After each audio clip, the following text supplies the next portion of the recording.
민주당도 지금 윤리위에서 심사하는 게 좀 있죠. 사건들이. 우리 최민희 이 과방위원장의 드디어 나왔습니까? 예, 사랑제 예. 결혼식 논란. 이거 보시지 말고 한번 맞춰보세요. 뭐라고 지금 결과가 나왔을까요? 윤리감찰원에서?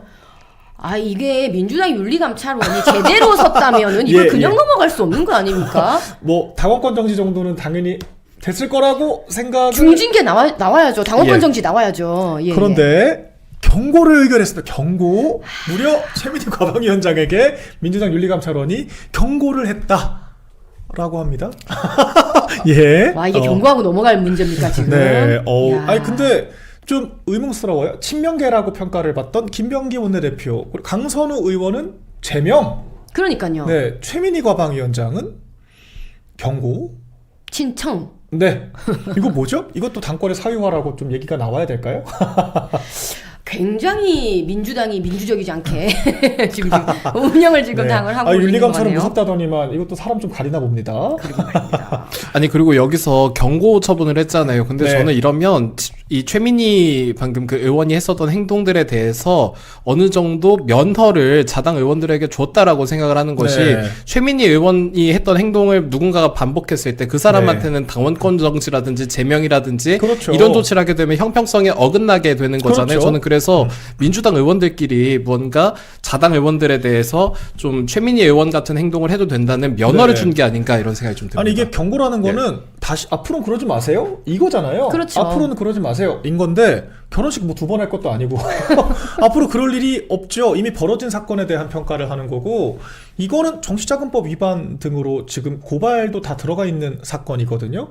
그럼 나중에 만약에 형사적으로 이게 문제가 되면은 윤리감찰원은 그럼 재심을 할 확률이 있는지 모르겠습니다. 그러니까 그럼 이제 윤리감찰원이 이제 감찰을 받아야 되겠죠. 그렇죠. 이거는 예. 그냥 봐주기를 한 거죠. 완전히 그렇죠. 예, 형사적으로도 문제가 될 수 있는 사안을 굉장히 나이브하게 지금 다룬 것이기 때문에. 그리고 예. 지금 최민희 의원의 그 상황이 그 자주 언급되던 상황이 그 네. 결혼식 축의금을 빙자해가지고 굉장히 다른 돈들을 많이 받았다. 그러니까 속칭 삥 뜯었다는 이야기 아니겠습니까? 저는 근데 네. 이 최민희 의원의 이 행동이 공천원금을 받았던 사람들에 비해서 훨씬 더 악질적이라고 보는 것이 네. 공천원금은 같이 정치하는 사람들에 그렇죠. 대해서 받는 거잖아요. 근데 네.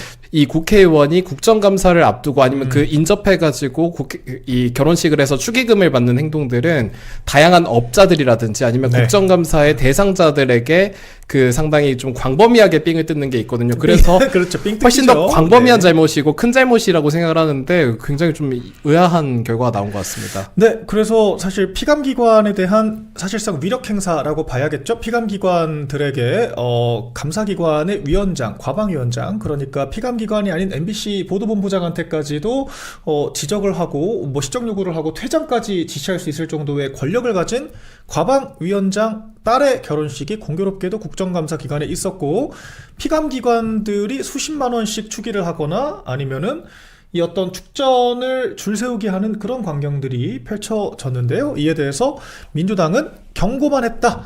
양자역학 최민희 과방위원장에게 경고 조치를 했다는 것이고요. 또 한 발 더 나가서 장경태 의원 지금 그 성추행 네. 사건도 그 수사가 이루어지고 있죠. 근데 이 사건에 대해서는 결론을 아직 내지 않았습니다. 더 살펴보겠다. 네. 그러니까 이 이례적으로 신속하게 제명 결정이 난 사람들, 뭐 최근에 이제 무슨 뭐 베트남 처녀들 관련된 이런 발언을 했던 여성을 뭐 사온다 이런 발언을 했다가 제명당한 또 전남의 분수 기초단체장. 있거든요. 그러니까 이런 사건들은 굉장히 신속하게 처리하는데 친청 의원들에게는 지나치게 자비로운 게 아닌가, 이런 지적을 좀 피해가기 어려울 것 같습니다. 여러분 요거랑 비슷하게 한번 또 지켜보셔야 될 게요. 지금 강선우 있지 않습니까? 네. 이분이 지금 체포동의안 이제 그 전에 체포동의안 아직 안 나왔죠. 어떻게 됐는지. 안 나왔습니다. 예, 요 네. 전에 지금 강선우 의원이 편지를 다 돌렸대요. 어허. 누구에게요? 의원들에게? 의원들에게 예. 감성이 호소하는 막 얘기를 써가지고 체포동의안을 부결시켜 통과시키지 달라고. 말아달라. 예, 예. 네.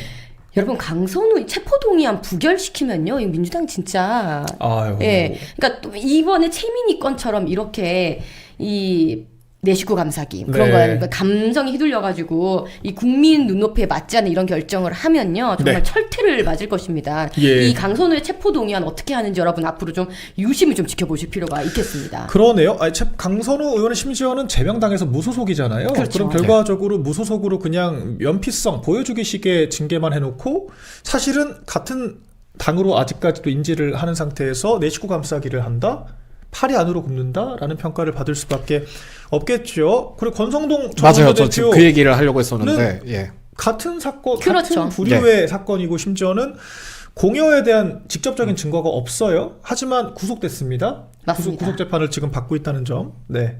그리고 권성동 의원이 당시에 체포동의안에서 이제 불체포 특권을 완전히 포기하고 자신이 들어가겠다라고 이야기했던 거 아닙니까? 근데 네. 지금 강선우 의원 같은 경우는 자신을 좀 살려달라고 구명운동을 셀프로 벌이고 있는 것인데. 그렇죠. 그래서 그런 점에서 권성동 의원과 강선우 의원의 그런 여러 가지 정치 행태는 좀 비교당할 것 같습니다. 네, 설 연휴 뒤 표결이 있을 거다라고 지금 또 소식을 전해주셨습니다. 그래서 민주당에도 지금 여러 문제 상황들이 있고 그 상황에 대해서 뭐 징계 등 어떤 과정들을 밟고 있지만 공정하지는 않은 것 같다라고 하는 생각이 저는 듭니다. 보다 보니까요. 네, 그래서 계속 아까 부동산 이야기로 조금 다시 이어가 보겠습니다.